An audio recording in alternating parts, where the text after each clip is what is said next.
The week at my mother's house had drained me more than I expected. She had fallen sick suddenly, and as her only daughter, I stayed with her until she could walk comfortably again. But even as I packed my bags to return home, a strange heaviness sat in my chest, as if something waited for me back at the house. The drive home felt unusually quiet, the kind of silence that makes you aware of every breath you take. I tried calling my daughter Aisha like I always did during long drives, but this time she didn't pick up. Normally she answered on the first ring, excited to share school gossip or ask when I'd be home. But for the past 2 days, her replies had been short, cold, almost distracted. I assumed she was busy or angry that I hadn't taken her with me. Teenagers could be unpredictable.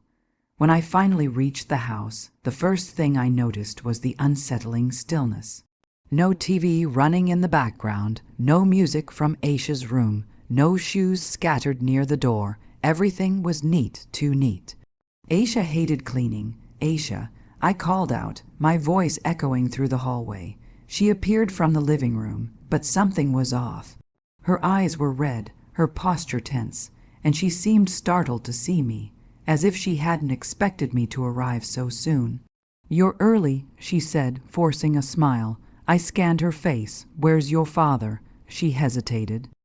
He went out. A lie, a small one, but a lie nonetheless. Amir never left the house without his wallet, yet I saw it sitting on the entry table. His shoes were still by the mat. Even his favorite watch lay where he always kept it.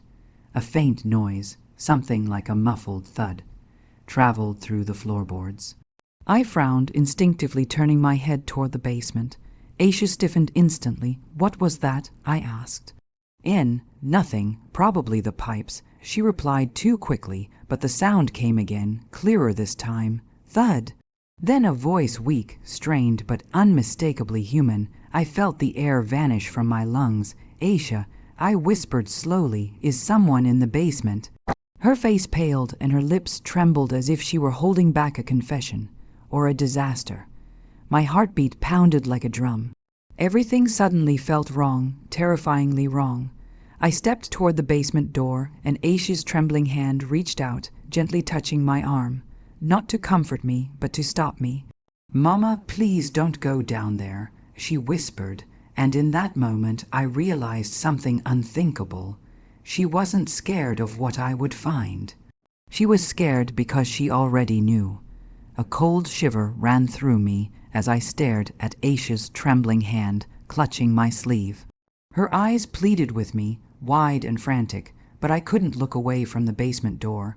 The faint thudding echoed again, slow, desperate, unmistakably human. "Aisha," I said quietly, "move." She shook her head violently. "Mama, please, please don't open it." Something inside me snapped. A mother's instinct is sharp, sharper than fear, sharper than doubt. I placed my hands firmly on her shoulders. "What did you do?" I demanded, keeping my voice steady even as my heart thrashed with panic. She swallowed hard but said nothing. I pushed past her, the wooden floor creaking under my hurried steps. When I reached the basement door and grabbed the handle, it refused to turn. Locked from the outside, my stomach twisted. "Aisha." I spun around, my voice echoing through the hallway. "Why is this door locked?" She stood frozen, her fingers nervously twisting the edge of her shirt. Her silence was louder than any confession. I banged my hand against the door, and the voice inside became clearer. "Help, please." It was Amir. The sound of my husband screaming from behind a locked basement door nearly made my knees buckle. "Aisha," I said again, softer this time, "open this door now." Tears spilled down her cheeks. "Mama, I was trying to protect you." "Protect me from what?" I whispered. She pressed her palms against her face, sobbing. "He was going to leave you. I saw the messages, Mama. He was talking to another woman, telling her he wished you weren't here, that he was tired of this family, that he loved her." Her words crashed into me like a storm, knocking the air out of my lungs. I shook my head. "Aisha, locking him up is not protecting me. He deserved it, she cried. He laughed about you behind your back. I heard him. He said he wished he never married you. I couldn't let him hurt you again. I couldn't let him walk away like you meant nothing. Behind the door, Amir started pounding harder. Please, I can't breathe down here. My hands trembled as I touched the lock. An old metal latch that Aisha must have installed herself. The thought of her doing this while I was away made my heart twist painfully. Aisha, I whispered, look at me. She lifted her teary eyes. You should have told me. You should have come to me. This is not the way. But you love him, she choked out. You would have stayed with him anyway. You always forgive him. Her voice cracked, breaking my heart. I didn't respond, because deep down she wasn't wrong. I lifted the latch slowly, my fingers cold. With dread, before the lock clicked open, I turned to her one last time. We faced the truth together. I said, no more secrets. And then, with a deep breath, I opened the door. The darkness below seemed to exhale. The basement smelled of damp wood and old boxes. My heart pounded so violently it echoed in my ears as I stepped down the creaking stairs. Amir was there, tied to a chair, his shirt torn and bruises mottled his arms and face. His eyes, wide with fear, flicked between me and Aisha. Mommy, please, he gasped, voice hoarse, untie me. I reached for the rope, my hands trembling, but I didn't speak. Aisha's sobs echoed behind me, sharp and accusing. I didn't mean it. Amir tried to explain, his words tumbling out. Messages, it's not what it looks like. She manipulated the conversation. I never meant to leave you, I swear. I love you, Aisha screamed then, a sound raw with fury and betrayal. Stop lying. I overheard you. I heard you say you wished she wasn't here, that you hated her presence. You don't get to spin this. I felt the floor beneath me vanish metaphorically, the ground of my certainty crumbling. Both of them had reasons to hide pieces of the truth, and now I had to untangle it. Amir, tell me everything right now, I demanded. He swallowed hard, shame and fear flashing across his face. I grew close to her, yes. I confided in her because I felt unheard, unnoticed, but I never wanted to leave you. I never wanted to betray our family. I was weak, but it wasn't about leaving you. I love you truly. Aisha's hands shook violently as she pointed at him. Then why did you say it? Why did you hurt her? My mother? Like that? He looked down, silent. The truth settled like a bitter taste. Yes, he had faltered. Yes, he had been selfish, but he also had not crossed the line she feared. I stepped between them, my heart pounding, the dim basement light casting long shadows. Aisha, locking someone up is never the answer.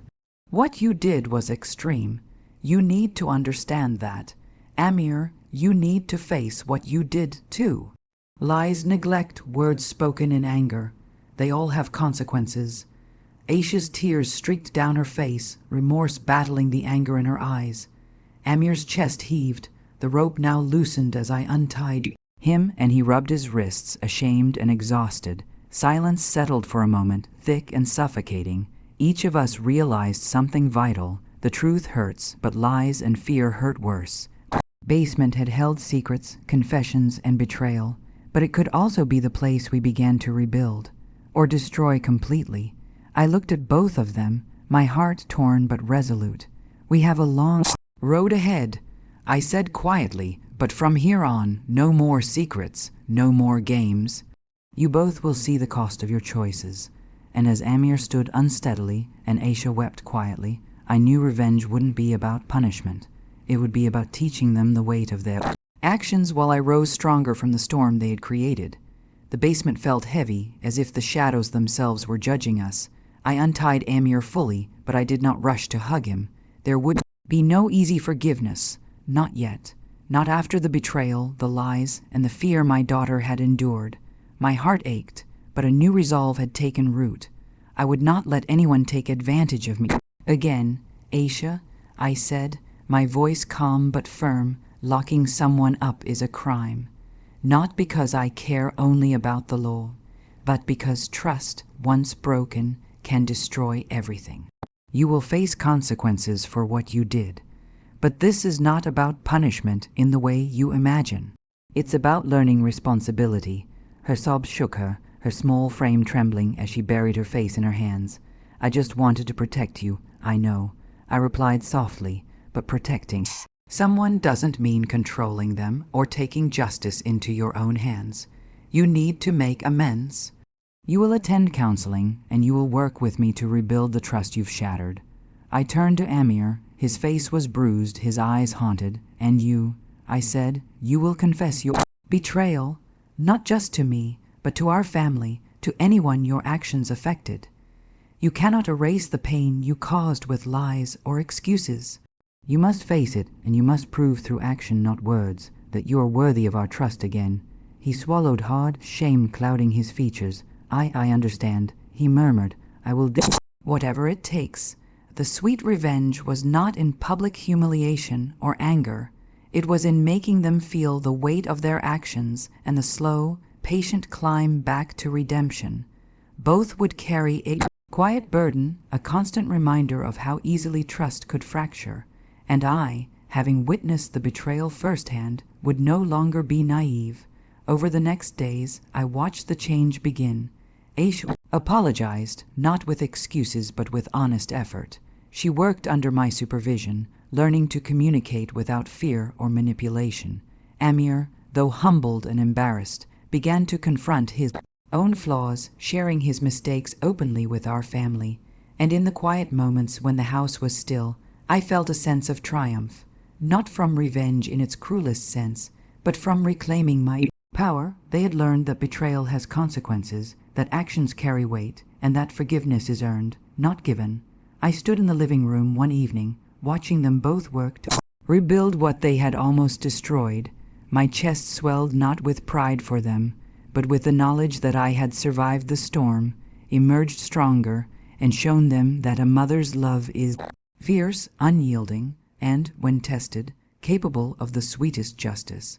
For the first time in weeks, I felt the house breathe again, and so did I.